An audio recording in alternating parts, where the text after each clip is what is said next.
Apa yang terjadi hari ini dengan Mekah dan Madinah, ini pun mungkin spesifikasi pandangan saya yang tentu berbeda dengan para tuan guru yang lain. Namun ada sesuatu yang memang perlu kita cermati terkait dengan Arab hari ini. Bapak Ibu mohon maaf sekali lagi, mungkin ini hanya sebagai perenungan dan ini debatable barangkali. Ini yang terjadi Bapak Ibu dengan dengan Mekah hari ini. Fenomena yang saya sendiri merinding Bapak Ibu sekalian menyaksikannya. Dan tidak hanya ini, ada beberapa hal lain yang mungkin mengganggu pandangan saya ketika datang ke Masjidil Haram dan sepertinya tidak layak berada di tanah suci. Bapak Ibu rahmati Allah Subhanahu wa taala, Zionis Yahudi yang menjadi pengejawantah keinginan iblis dan dajjal dalam program The New Order yang sekarang diganti nama dengan The New Normal. Mereka bergerak menguasai dunia dalam 3 ranah: simbol, ritual, dan arsitektur. Ya. Maka di dalam 3 ranah ini kita nyaris akan menemukan simbol-simbolisasi makar mereka dan propaganda mereka sekelas internasional. Maka tidak salah kalau ternyata Rasulullah SAW menyampaikan, innakum satagzuna jaziratal Arab wa yaftahuha Allah. Sungguh kalian akan memerangi jazirah Arab dan Allah akan memenangkannya untuk kalian. Ternyata bukan perang melawan Amerika atau melawan Rusia atau melawan negara-negara pembantai umat Islam, tidak. Tapi justru perang pertama ketika kepemimpinan Islam jatuh kepada tangan keturunan Rasulullah. Justru yang diperangi adalah dibersihkannya jazirah Arab dari kemunafikan dan kemusyrikan.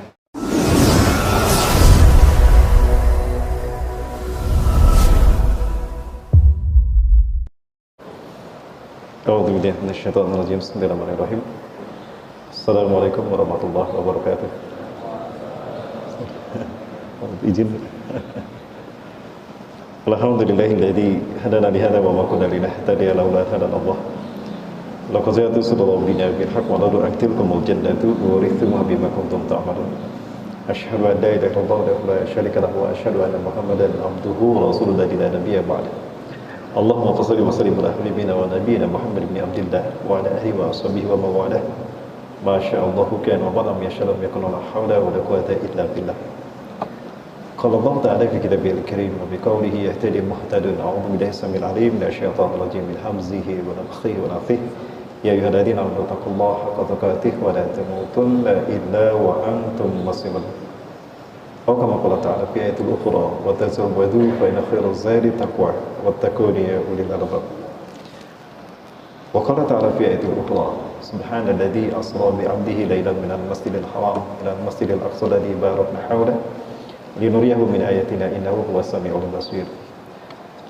Wa qala ta'ala fi ayatil ukhra wa la yazaluna yuqatilunakum hatta yaruddukum 'an dinikum in istata'u.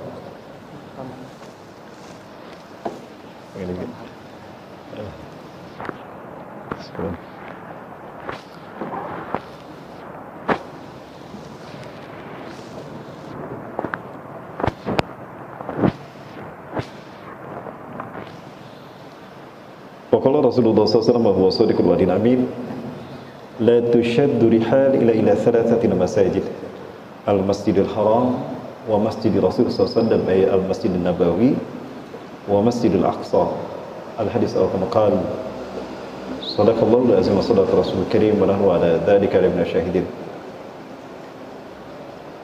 Puji-puji dan syukur kita aturkan kehadirat Allah Subhanahu wa taala pada kesempatan malam hari ini. Dengan izin Allah Subhanahu wa taala semata kita bisa bertemu bermuwajah setelah ba'da salat maghrib ini kita berkumpul dalam kajian, mungkin kajian safari dakwah kami.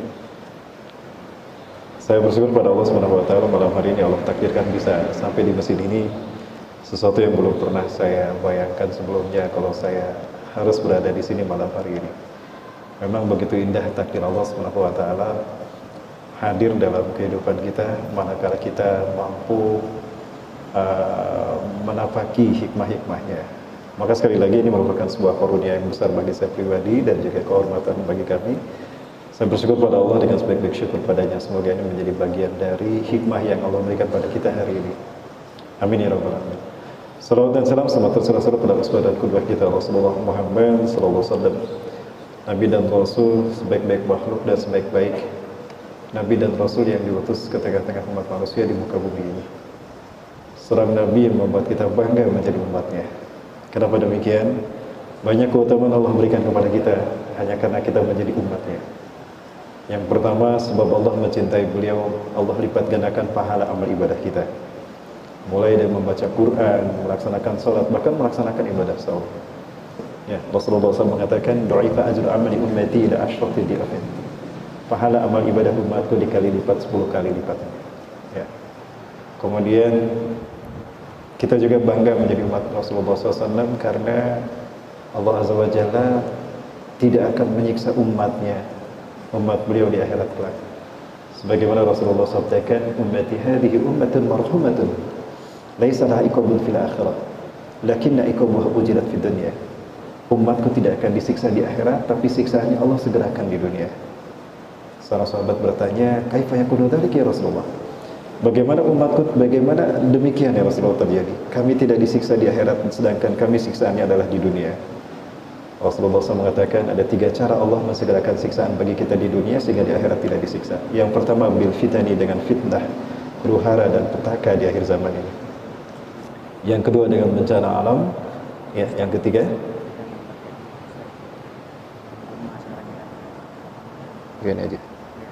Ya. Yang ketiga, dengan cara diperangi oleh musuh-musuh Allah, au biqatli, dengan dibantai. Ya, 3 cara ini apabila menimpa umat akhir zaman ini dan umat tidak kehilangan iman Islamnya, maka Allah tidak akan menyiksa mereka di akhirat kelak. Dan yang membuat kita bangga berikutnya juga, Rasulullah SAW menyebutkan bahwa penghuni surga ini didominasi oleh umat Rasulullah SAW.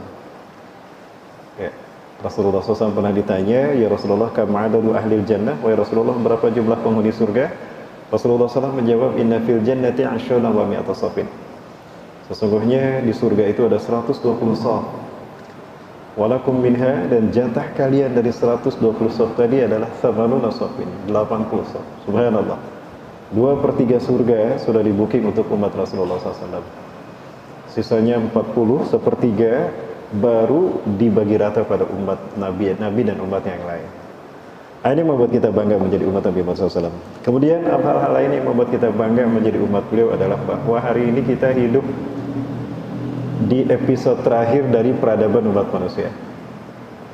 Ya, Rasulullah SAW sudah meninggalkan kita, namun beliau mewariskan satu perjuangan bagi kita, yaitu al-asiratu bainal haqqi wal batil, pertarungan antara hak dan batil yang dulu diperjuangkan sejak Nabi Adam, berdarah-darah diperjuangkan oleh para nabi dan rasul, hari ini sampai pada babak final.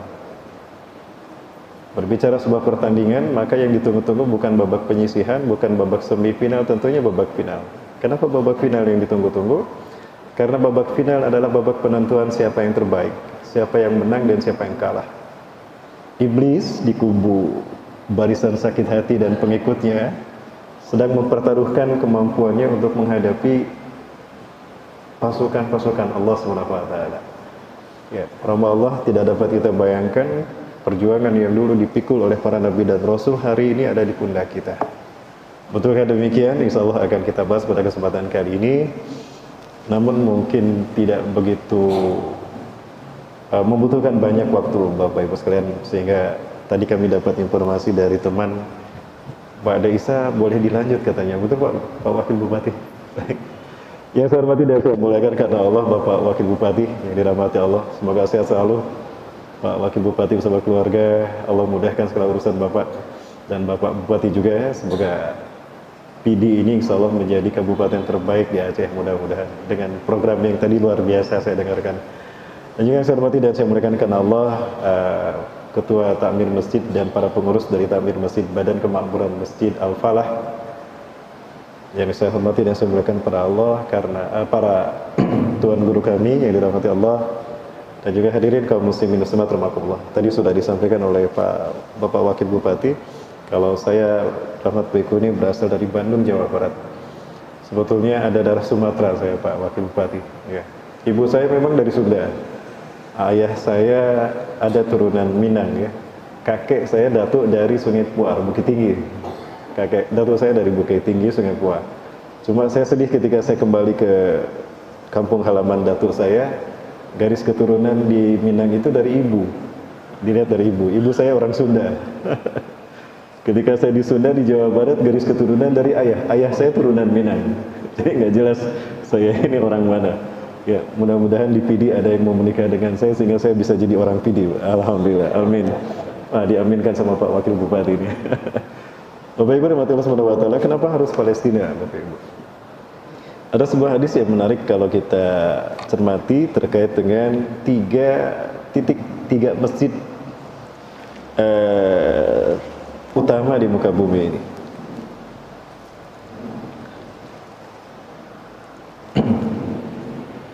Yang pertama Masjidil Haram, yang kedua Masjid Nabawi, dan yang ketiga Masjidil Aqsa. Ada sebuah hadis yang saya temukan dari Abu Hurairah radhiyallahu anhu, ya, sahabat Rasulullah yang paling banyak meriwayatkan hadis Rasulullah. Kalau tidak salah ada 5.364 hadis yang beliau riwayatkan. Sahabat yang dulu bernama Abdul Syamsi bin Sakhar masuk Islam kemudian berubah nama. Rasulullah mengganti namanya menjadi Abdurrahman bin Sakhar.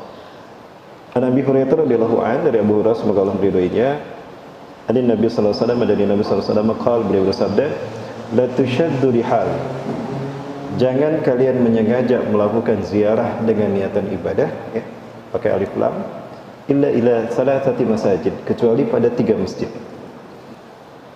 Rasulullah SAW mengkhususkan jika kita ingin melakukan ziarah karena niatan ibadah, jangan dilakukan kecuali pada 3 masjid ini terlebih dahulu maksudnya. Yang pertama Al-Masjidul Haram, yang kedua wa Masjidil Rasul SAW, Masjid Rasulullah SAW atau Masjid Nabawi, wa Masjidul Aqsa, dan Masjid Al-Aqsa. Ini disahihkan oleh Imam Bukhari di dalam Fadlus Salati fi Masjidin. Yang pertama Masjidil Haram. Masjidil Haram adalah masjid yang pertama dibangun di muka bumi. Dari Abu Dar Al-Ghifari, riwayat Imam Ahmad, Rasulullah SAW ditanya oleh Abu Dar, ya Rasulullah, ayyu masjidin bunya fil alam awalan? Wahai Rasulullah SAW, masjid apakah yang dibangun pertama kali di muka bumi? Rasulullah SAW menjawab, Al-Masjidul Haram. Summa ayun ya Rasulullah? Kemudian masjid apa ya Rasulullah? Al-Masjidil Aqsa. Ya, yang dibangun kedua, Masjidil Aqsa. Kam bainahuma ya Rasulullah? Berapa jarak antara Masjidil Haram dan Masjidil Aqsa? Ya, 40 tahun. Kedua-duanya dibangun oleh Nabi Adam, dibimbing oleh malaikat Jibril atas perintah Allah. Yang pertama Masjidil Haram. Kenapa dinamakan Masjidil Haram? Menarik kalau kita lihat apa yang dinukilkan oleh Imam As-Sa'labi rahimahullah di dalam kitabnya Ar-Ra'isul Majalis. Ya. Di sana Allah Azza wa Jalla berfirman pertama kali perintah kepada Nabi Adam. Kita tahu Nabi Adam diturunkan di fi makanin a'la fawqal ardi, di tempat tertinggi di muka bumi. Para ahli sejarah sepakat tempat tertinggi itu adalah Hindustan, India. Jadi ada kemungkinan memang Nabi Adam pernah mengembara ke Indonesia. Ya, dalam arti ada jejak telapak kaki, sepasang telapak kaki yang besar itu kalau tidak salah di Barus ya. Di Barus ke atas ya. Itu kemungkinan apakah itu jejak telapak kaki Nabi Adam, bisa jadi wallahu a'lam. Karena Nabi Adam tinggi. Disebutkan tinggi Nabi Adam arba'un zira, 40 hasta, 27 meter. Ya, tinggi Nabi Adam. Nabi Adam diturunkan di Hindustan, ya ada yang menyebutkan di Nepal. Siti Hawa diturunkan di Jazirah Arab yang kemudian diberi nama Jeddah, terpisah 100 tahun. Adapun iblis Ajazil diturunkan di Dastamaisan Irak dalam wujud seekor ular besar, bersayap, bertanduk, berkaki dan bertangan, ya, bisa mengeluarkan api dan bisa berbicara. Ular apa para muslim? Ular naga. Itu sejarah ular naga ada pertama kali di muka bumi. Nah, terpisah antara Nabi Adam dengan Siti Hawa 100 tahun. Kemudian turun perintah ini dari Allah Azza wa Jalla kepada pada Nabi Adam, ya Adam, ini ladaya baitun bi Bakkah mubarakah alladhi yusawi arsy hadha.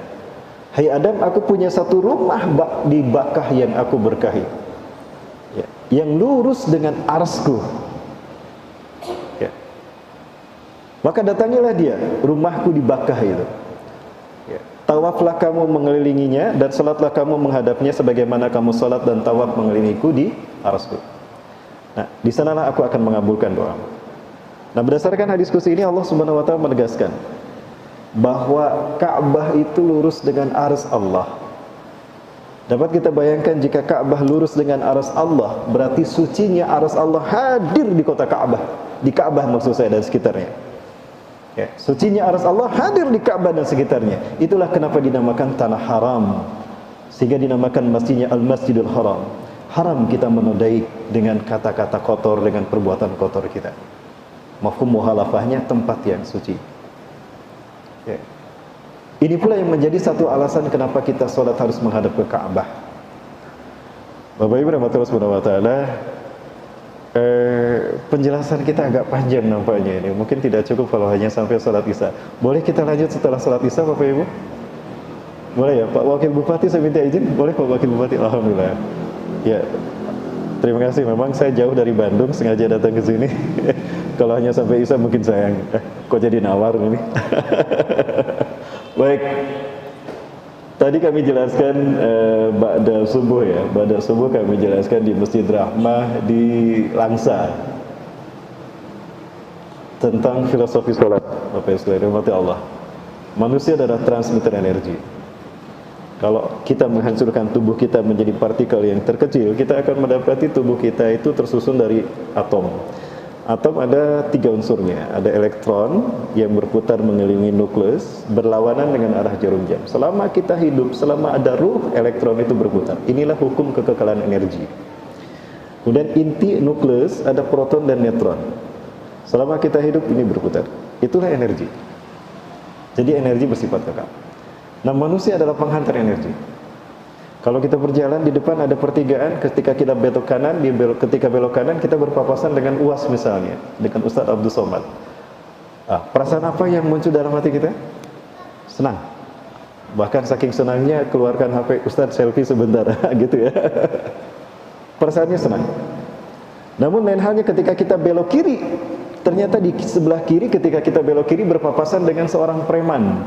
Mukanya menyeramkan, penuh dengan tato, dan belum pensiun premannya. Karena kalau premannya pensiun ada di masjid biasanya. Perasaan apa yang muncul dalam hati kita? Takut. Kok bisa berbeda? Bertemu UAS senang, bertemu preman takut. Energi, aura. Ketika orang beriman penuh dengan amal soleh dan kebaikan, auranya positif, energinya positif, maka penerimaannya pun positif. Ketika bertemu dengan orang yang tanda petik banyak kejahatannya, banyak dosanya, maka auranya negatif, penerimaannya pun negatif. Itu energi. Tahukah kita bahwa ketika kita sholat sebetulnya kita sedang laporan kepada Allah sehari semalam 5 kali. Kita mengirimkan iman Islam kita dalam bentuk gelombang energi. Allahu Akbar. Ketika sholat kita khusyuk, maka energi kita sampai ke Ka'bah. Beda halnya kalau kita tidak khusyuk, mau ke masjid karena jauh pakai motor, kuncinya hilang, belum ketemu musuhnya. Lari ke masjid ternyata masbuk. Gara-gara kunci motor saya masbuk. Begitu Allahu Akbar ingat kunci motor ada di sana. Fisiknya di masjid, jiwanya masih keliling cari kunci motor di rumah. Itu belum khusyuk namanya. Bapak Ibu Subhanahu wa taala. Kemudian satu keajaiban dari Allah Subhanahu wa taala. Azan tidak pernah berhenti setiap detik. Betul? Ketika di Indonesia adzan subuh nyambung. Malaysia adzan subuh. Kemudian Thailand adzan subuh, Myanmar adzan subuh, Bangladesh, terus Pakistan, sampai kemudian ke Irak, sampai ke benua Atlantika. Ketika di perairan Atlantika adzan subuh, Indonesia Timur sudah azan zuhur. Azan tidak pernah berhenti setiap detik. Maka ketika azan tidak pernah berhenti setiap detik, maka sholat pun tidak pernah berhenti setiap detik. Bapak Ibu yang dirahmati Allah, apa jadinya ketika sholat tidak pernah berhenti setiap detik? Maka tidak henti-hentinya manusia mengirimkan iman Islamnya ke Ka'bah. Betul? Kemudian sebelum pandemi COVID-19, kapanpun kita datang ke Masjidil Haram, selalu ada orang yang tawaf. Betul? Ya, kapanpun kita datang ke Masjidil Haram, selalu ada orang yang tawaf. Dan tawaf digambarkan oleh Rasulullah SAW. Para sahabat menyebutkan, "Kana an-nabiy sallallahu alaihi wasallam ja'ala al-Ka'bata fi shimalihi ma yatufuha." Adalah Rasulullah SAW menjadikan Ka'bah di sebelah kirinya ketika beliau tawaf. Allahu Akbar. Keajaiban terjadi. Energi iman Islam yang dilaporkan oleh seluruh umat manusia yang beriman dengan salat mereka dari seluruh dunia, numpuk setiap detik di Ka'bah, diputar oleh orang yang tawaf. Apabila ada energi bertemu dalam satu titik, diputar berlawanan dengan arah jarum jam atau searah dengan arah 4 jari, maka akan terjadi lompatan energi yang arahnya ditunjukkan ibu jari kita. Maka kemana energi iman Islam manusia terkirimkan? Ke arsy Allah. Itulah kenapa solat menjadi rukun Islam yang kedua. Parameter benar tidaknya syahadat manusia secara individual. Dan kenapa haji menjadi rukun Islam yang kelima? Parameter tauhid manusia secara komunal. Fitnah Dajjal dahsyat luar biasa. mereka menghancurkan, fitnah Dajjal menghancurkan salat berjamaah karena COVID-19 dan juga haji dan umrah secara komunal. Gara-gara COVID-19 salat kita ada protokol kesehatannya. Punten Pak Magum. Jaga jarak. Maksud saya kita tidak bisa sempurna. Bahkan haji dan umrah pun dibatasi. Bapak Ibu rahmati Allah. Ketika energi sholat tadi diputar oleh yang terlemparlah energi tadi. Ya, 1 keliling kita tawaf, 1 lapis langit terlewati. 7 keliling kita tawaf, 7 lapis langit terlewati dengan iman Islam kita. Maka sampailah energi iman Islam kita kepada Allah. Itulah kenapa kalimat talbiyah yang kita ucapkan ketika kita melaksanakan haji atau umrah. Labbaika Allahumma labbaik. Kami datang memenuhi panggilan-Mu ya Allah. Dan kenapa Rasul Islam mensyariatkan kita paling tidak sekali seumur hidup kita ibadah haji? Kita kirimkan iman Islam yang kita tabung ke Ka'bah sana oleh kita sendiri. Allahu Akbar. Kemudian ketika kita tawaf, kita disunnahkan untuk mencium Hajar Aswad atau istilam. Bismillahirrahmanirrahim. Allahu Akbar. Apa hubungannya ibadah tauhid dengan mencium Hajar Aswad? Hajar Aswad, kalau kita baca sejarahnya, ternyata pertama kali diterima Nabi Ibrahim warnanya putih, tidak hitam. Warnanya putih. Dan dia disinyalir berasal dari luar gas kosmos kita. Kemungkinan dari Matlaul A'la, tempat yang tinggi. Berwarna putih dan memancarkan gelombang radiasi pendek pada setiap permukaan dia. Gelombang radiasi itu diteliti oleh ahli fisika yang pernah meneliti batu Hajar Aswad. Itu terpancar sejauh 10.000 kaki. Satu kaki 33 cm, berarti 3,3 km. Ibarat lampu yang memancarkan cahayanya sejauh 3,3 km. Apabila ada benda tersentuh oleh gelombang radiasi Hajar Aswad, maka dia terekam wajahnya di batu tadi. Maka ketika kita mencium Hajar Aswad, wajah kita terekam oleh Hajar Aswad. Makin banyak Hajar Aswad merekam wajah manusia, makin hitam warnanya. Itulah dinamakan Hajar Aswad. Allah. Imam Asy-Syafi'i rahimahullah menyebutkan dalam kitabnya kalau tidak salah Al-Um, bahwa nanti di Yaumul Hisab Hajar Aswad akan memancarkan cahaya ke dinding, memperlihatkan wajah-wajah umat manusia. Ya Allah, inilah hamba-hambamu yang telah mendatangi Baitullahmu, memenuhi panggilanmu, menyempurnakan tauhid mereka dengan ibadah haji. Allahu Akbar. Sungguh sempurna syariat Islam itu. Inilah kedahsyatannya. Dan ini semua merupakan peradaban tauhid yang dimulai titik tolaknya oleh Nabi Ibrahim di Ka'bah, di Masjidil Haram. Ya, ini para muslimin rahmati Allah. Namun apa yang terjadi hari ini, para muslimin rahmati Allah? Ada satu hadis yang saya sendiri sekarang saya masih mencari di dalam kitab Imam As-Suyuti, kalau tidak salah jelaskan, tanda-tanda kiamat akan terjadi telah dekat adalah apabila bayang-bayang as-sa'ah menutup Ka'bah. Wa qad adallatu sa'atul Ka'bah, dan bayang-bayang as-sa'ah menutup Ka'bah. Pertama kali saya membaca hadis ini saya tidak paham apa maksud dari kata-kata hadis ini. Bayang-bayang as-sa'ah menutup Ka'bah. Belakangan saya kaget ketika di Masjidil Haram setelah sholat asar melihat bangunan pertama kali berdiri di tanah suci Mekah di luar Masjidil Haram. Merinding saya saat itu dan menangis. Ini barangkali yang dimaksudkan Rasulullah SAW dalam hadisnya. Bapak sekalian, inilah dia Zamzam Tower.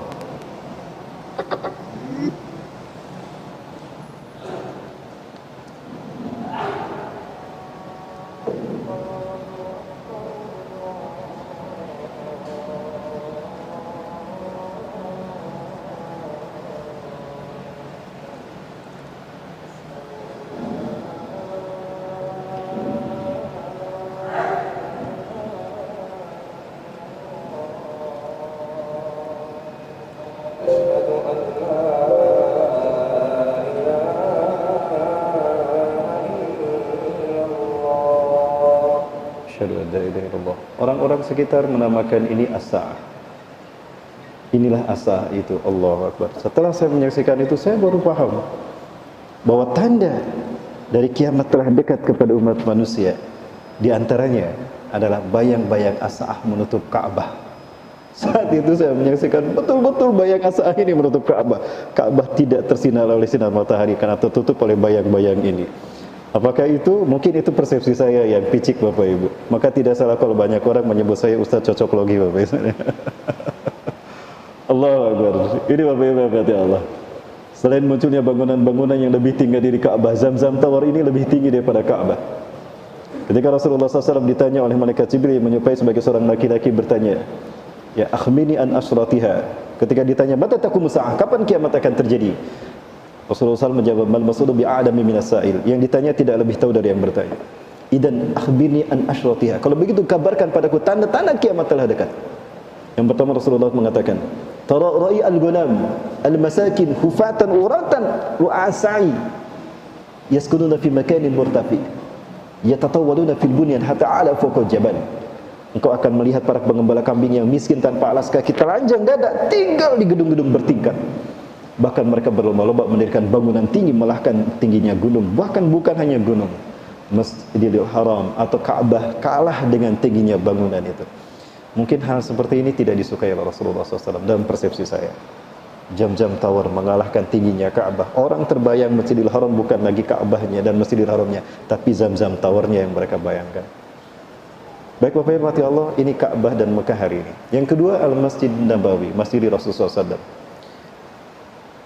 Madinah adalah kota hijrahnya Rasulullah SAW. Ketika Rasulullah hijrah ke Madinah, kemudian Rasulullah SAW melaksanakan sholat di sana, lalu Rasulullah mengangkat kedua tangannya, ya Rabb, dulu perintah dakwah tauhid ini kau perintahkan pada bapakku Ibrahim, Adam dan Ibrahim. Dan kau jadikan Mekah sebagai titik tolaknya, Al-Masjidil Haram sebagai titik tolaknya. Lalu kau berkahi setiap jengkal tanah Masjidil Haram untuk Ibrahim dan Adam alaihissalam bapak kami. Ya. Engkau berkahi setiap kurma dan sok gandumnya. Maka demi Allah sekarang engkau berikan tugas dakwah tauhid ini kepadaku. Maka aku minta kepadamu ya Allah, berkahi setiap jengkal kota Madinah ini sebagaimana kau berkahi setiap jengkal tanah Mekah untuk mereka. Berkahi setiap kurma dan gandum Madinah sebagaimana kau berkahi setiap gandum dan kurma Mekah untuk mereka. Maka Allah berkahi Madinah. Sehingga Madinah yang dulunya Yathrib, namanya Yathrib, gelap gulita, dirubah namanya menjadi Manidatul Munawwarah, kota yang terang benderang dengan cahaya Islam. Maka dari Madinah Rasulullah mendakwahkan tauhid, mempersatukan para sahabat yang di Mekah dibentuk menjadi individu-individu muwahhidin. Di Mekah tidak bisa dipersatukan, maka dibentuklah ummatan wahidah di Madinah. Maka Madinah kemudian memancarkan kekuatan hingga paganisme pun hancur di seluruh dunia, terutama di kota Mekah. Maka Mekah pun bisa dikuasai.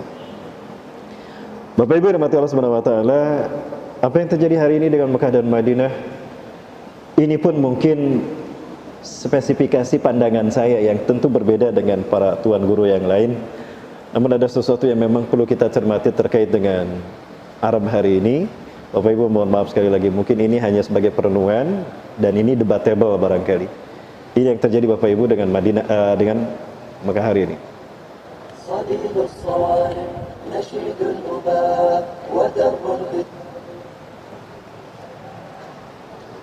Fenomena yang saya sendiri merinding Bapak Ibu menyaksikannya. Dan tidak hanya ini, ada beberapa hal lain yang mungkin mengganggu pandangan saya ketika datang ke Masjidil Haram dan sepertinya tidak layak berada di tanah suci. Bapak Ibu rahmatullahi subhanahu wa ta'ala, Zionis Yahudi yang menjadi pengejawantah keinginan iblis dan Dajjal dalam program The New Order yang sekarang diganti nama dengan The New Normal. Mereka bergerak menguasai dunia dalam 3 ranah: simbol, ritual, dan arsitektur. Ya. Maka di dalam 3 ranah ini kita nyaris akan menemukan simbol-simbolisasi makar mereka dan propaganda mereka sekelas internasional. Maka tidak salah kalau ternyata Rasulullah SAW menyampaikan, innakum satagzuna jaziratal Arab wa yaftahuha Allah. Sungguh kalian akan memerangi jazirah Arab dan Allah akan memenangkannya untuk kalian. Ternyata bukan perang melawan Amerika atau melawan Rusia atau melawan negara-negara pembantai umat Islam, tidak. Tapi justru perang pertama ketika kepemimpinan Islam jatuh kepada tangan keturunan Rasulullah. Justru yang diperangi adalah dibersihkannya jazirah Arab dari kemunafikan dan kemusyrikan.